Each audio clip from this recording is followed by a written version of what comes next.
প্রথমেই আমাদের বাংলা নববর্ষ, বড় দেশকে প্রণাম, বড় দেশকে ভালোবাসা। আর স্বাভাবিকভাবেই আমি চাই, ঠাকুরের কাছে প্রার্থনা করি, জাতি জনজাতি প্রত্যেকটা পরিবারে এই বাংলা শুভ নববর্ষ আনন্দ বয়ে আনুক, সুখ শান্তিতে থাকুক। এবং আমি প্রতি বছরই এই নববর্ষের দিন সমস্ত জাতি জনজাতি ব্যবসায়ী সকলের সঙ্গে দেখা করার জন্য বা আশীর্বাদ নেওয়ার জন্য প্রত্যেকটা বাজারে যাই। তাই আজকেও ব্যতিক্রম ঘটিনি।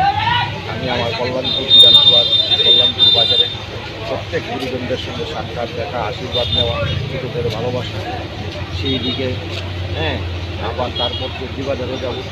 তাই আমি বড়দের আশীর্বাদ চাই এবং প্রত্যেকটা পরিবার সুখ শান্তিতে এই বছরটা কাটাতে পারি আনন্দ উল্লাসে, এই কামনা ঠাকুরের নিকট রাখি।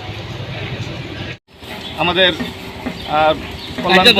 কল্যাণপুর প্রমোদনগর বিধানসভা কেন্দ্রের আমাদের জনপ্রিয় বিধায়ক, ওনার তরফ থেকে আমরা 2018 সাল থেকে আমরা শুরু করেছিলাম। আমাদের বিধায়কের তরফ থেকে আমরা কল্যাণপুর বাজারের সমস্ত ব্যবসায়িকদের মধ্যে আমরা মিষ্টি বিতরণ করে থাকি আজকের এই পয়লা বৈশাখের দিনে।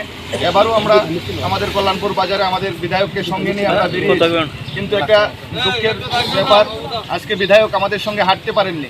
উনি দুর্ঘটনাগ্রস্ত হয়ে শয্যাশায়ী হয়ে আছেন।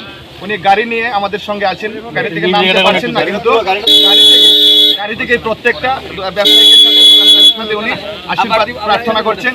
এবং এই এলাকার যত আমাদের ব্যবসায়িক ভাইয়েরা বন্ধুরা আছেন সবাই দোকান থেকে বেরিয়ে এসে আমাদের বিধায়কের সঙ্গে কথা বলছেন এবং ওনার শুভকামনা করছেন।